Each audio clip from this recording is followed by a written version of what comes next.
Rome didn't build its empire on courage alone. It built it, in part, on debt. We usually imagine the Roman military like this in our minds: disciplined, honorable, and unstoppable soldiers. But behind those shining helmets and sharp swords, there was a huge cost, because many soldiers had basic needs: food, weapons, monthly pay. Horses needed feed, labor was required, wood for war machines. In short, war was sustained not just by courage, but by a lot of money. So how did Rome finance all these wars? And what does this have to do with today? When you take a closer look at Rome's war machine, you realize that war wasn't just fought on the battlefield. It also took place within the financial system. Once that system started running, it was hard to stop, because from that point on, expansion became an economic necessity, not a choice. Let's go back to the beginning. In the early years of the Republic, Rome's army was made up of citizens. Those who owned land could be called up for service. Citizens brought their own weapons and returned to their farms once the campaign was over. But as Rome grew, things changed. Wars lasted longer and were fought farther away.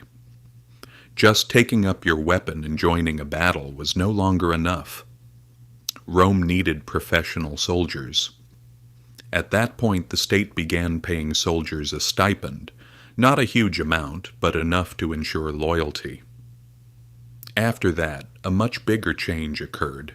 Conquest itself became a revenue model. Each new province meant new taxes, new slaves, new mines, and new tribute. This created a cycle. Every war generated revenue, and that revenue financed the next wars. But here's the more interesting part. Rome didn't rely only on taxes, it also borrowed heavily.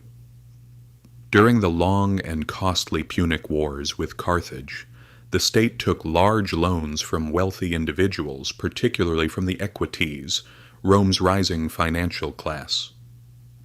These people weren't giving money out of patriotism, it was an investment.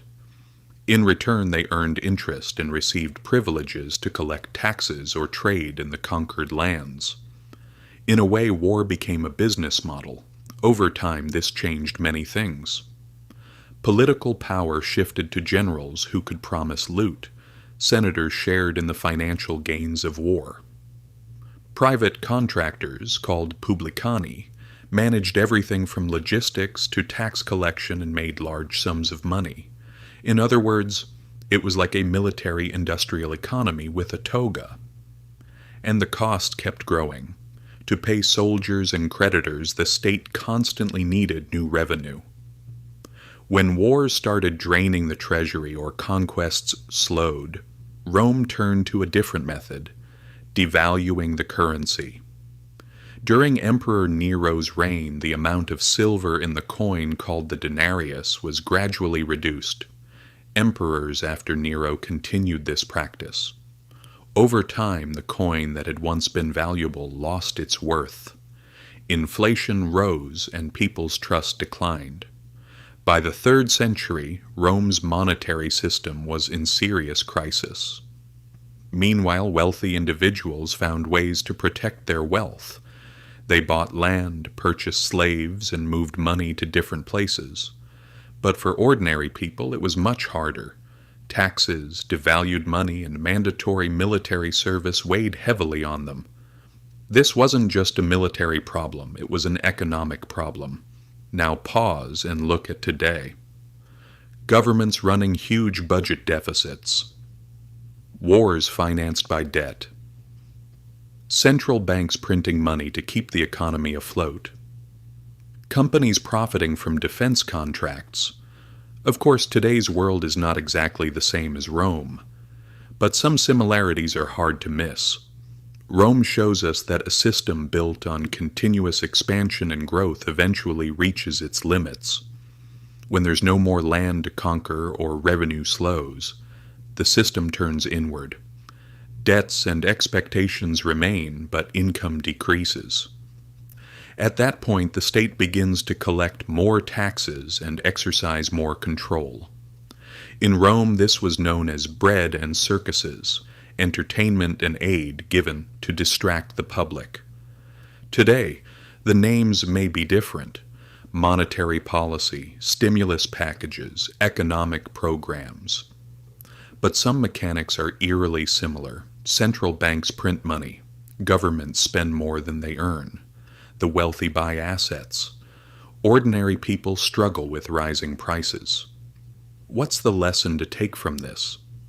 Perhaps the most important one is this: try to understand the system.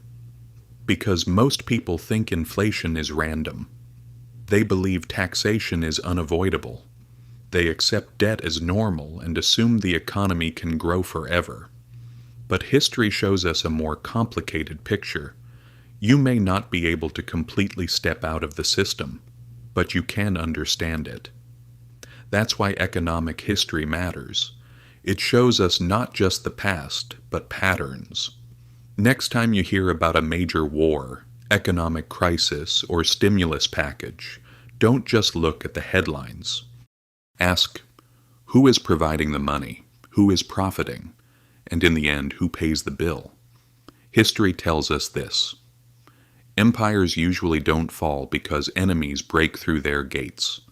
They fall when the math no longer works.